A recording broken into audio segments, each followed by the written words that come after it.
गौरव भाटिया जी, आपसे शुरुआत करते हुए, बिहार में अपराधियों की बहार है, डबल इंजन की सरकार है।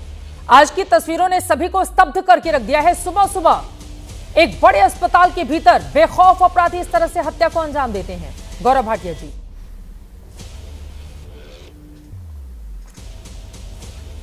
देखिए, सबसे पहले तो चित्रा जी, पूरी जिम्मेदारी लेके मैं किस तरह से जंगल राज आरजेडी के समय में था उस पर नहीं जाऊंगा, लेकिन क्योंकि करोड़ों दर्शक आपका ये कार्यक्रम देखते हैं, ये दुर्भाग्यपूर्ण है कि किसी भी व्यक्ति की हत्या, चाहे वो खुद ही हत्या के मुकदमे अपने ऊपर फेस कर रहा हो।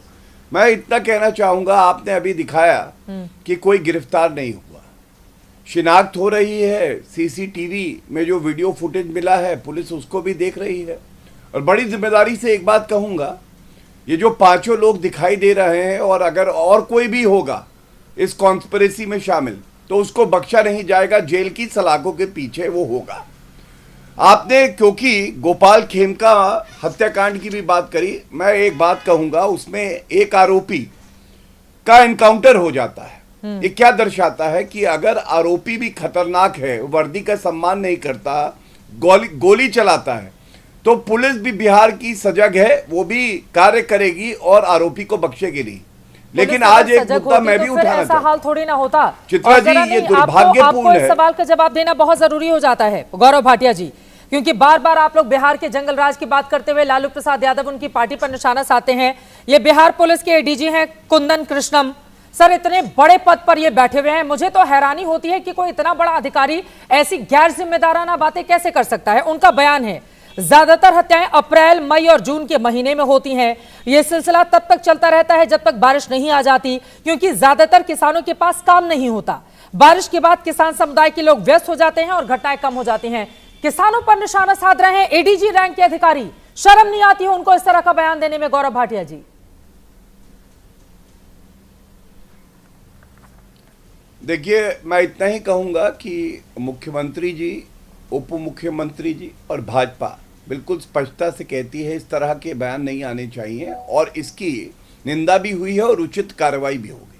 ये बयान गलत है और मुझे ये कहने में कोई संकोच भी नहीं है। लेकिन चित्रा जी, मैं अपनी बात पूरी कर लूँ, मैं बाध्य हूँ, आप सवाल पूछे तो उत्तर दूँ, इसलिए मैं पहले आपके सवाल का उत्तर देता हूँ, लेकिन मैं अपनी बात पूरी करना चाहता हूँ।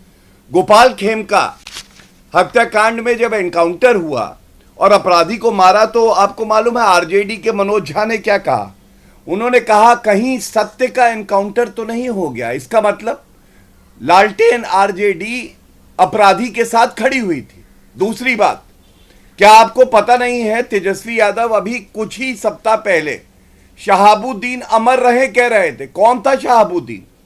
हत्याकांड में दोषसिद्ध आरोपी, जेल में था, और मंच से कह रहे थे तेजस्वी यादव, महिमा मंडन कर रहे थे एक अपराधी का, अमर रहे। और मैं एक आंकड़ा भी देना चाहता हूं, एक हत्या भी हो तो वो बहुत ज्यादा है, और भाजपा ने और एनडीए की सरकार ने कर दिखाया है कि जंगल राज समाप्त हुआ है। अब ये हत्या हुई है, इस पे उचित कार्रवाई हो, ये आश्वासन देते हुए एक आंकड़ा रख रहा हूं। ये आंकड़ा इसलिए जरूरी है कि हालात बेहतर हुए हैं कि नहीं है, ये तुलनात्मक आंकड़ों से ही बात हो सकती है। 2004 में हत्या हुई 4000 के आसपास, ये कम होके 2022 का जो एनसीआरबी का आखिरी आंकड़ा है 2930, मतलब करीब करीब 30% की कमी। लूटपाट 3000 लूटपाट की संख्या थी 2004 में चित्रा जी, ये कम होके 2282 हुई 2022 में। अब मैं फिर से कह दूं, मैं ये नहीं कह रहा कि अगर एक हत्या हुई है तो वो कम है, मैं केवल ये बता रहा हूं एक हत्या भी बहुत ज्यादा है, उचित कार्रवाई होगी, ठोस कार्रवाई होगी। लेकिन सुधार आया है या नहीं है, इसके आंकड़े रखना भी मेरी जिम्मेदारी है। ठीक है, आपने एक हत्या की बात करी, हमने पूरी की पूरी लिस्ट सिर्फ जुलाई महीने की निकाल कर रखी हुई है, जिसमें से 20 से ज्यादा हत्या का मामला सामने आया है। आगे जब जेडीयू के मेहमान के पास जाऊंगी तो यह आंकड़ा उनके सामने रखूंगी। लेकिन सुप्रिया श्रीनेत जी, गौरव भाटिया जी को आपने सुना, उनका यह कहना है कि पहले संगठित अपराध होते थे, सत्ता संरक्षित अपराध होते थे, उसे जंगल राज कहा जाता था। आज जैसे ही अपराध होता है पुलिस तुरंत गिरफ्तार करती है आरोपियों को, और इस मामले में भी हो जाएगी। सुप्रिया श्रीनेत जी। मुझे लगता है हम में से जो भी सार्वजनिक जीवन में है, इतनी सनसनीखेज हत्या के मामलों में उसको ऑर्गेनाइज्ड और अनऑर्गेनाइज्ड क्राइम कहें, ये हमारे मुंह पर तमाचा है। इस तरह की बातें मत कीजिए। जो अपने प्रियजनों को खो रहे हैं वो ये आशा और लगा के बैठे हैं कि सार्वजनिक जीवन में टेलीविजन डिबेट्स पर आने वाले लोग थोड़ी संवेदनशीलता और थोड़ी रिस्पॉन्सिबिलिटी दिखाएंगे। चित्रा जी, मैं दो बातें कहना चाहती हूं और ये दोनों बातें यहां पर कहनी जरूरी हैं।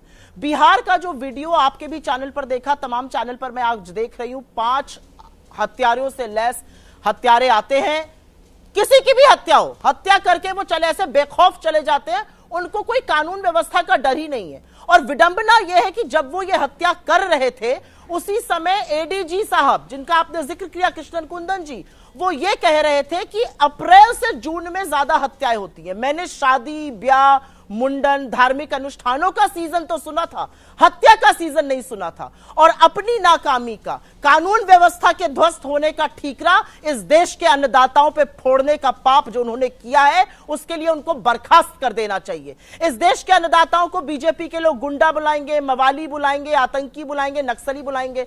अब इनके पुलिस, इनका प्रशासन उनको हत्यारा और अपराधी बुलाएगा और यह सुना जाएगा। इस देश का किसान धरती का कलेजा फाड़कर, जाड़ा, गर्मी, बरसात झेल कर अन्न उगाता है, जिससे लोगों का पेट पलता है, और आप उसको हत्यारा बुला रहे हैं। शर्म आनी चाहिए आपको। मैं एक बात लेकिन यहां पर और कहना चाहती हूं, और कभी कभी जब बिहार के आंकड़े देखती हूं तो दिल दहल जाता है। जब सुबह मैंने ट्वीट किया चित्रा जी, तब 17 दिन में 46 हत्याएं हुई थी, 46। सबके नाम मेरे पास है, ये मेरे नंबर नहीं है, ये पुलिस के ही नंबर है। जब सुबह मैंने ट्वीट किया, अभी जब आपके शो के लिए आई हूं और मैंने अपनी लिस्ट को अपडेट किया तो 55 हत्याएं हो चुकी हैं। आप ये सोच सकती है कि कितनी दिल दहलाने वाली बात है कि टीवी डिबेट शुरू होने से पहले खबर आई है कि जेडीयू के कोई नेता हैं खगड़िया में, श्री राजकुमार निषाद जी, उनकी हत्या हो गई। ये हो क्या रहा है बिहार में? और हम इसको ऑर्गेनाइज, अनऑर्गेनाइज और आपके समय, हमारे समय का डिबेट बनाएंगे। अरे जो सुशासन का ढोल आप पीटते थे उसकी कलई खुल रही है, ये असलियत है।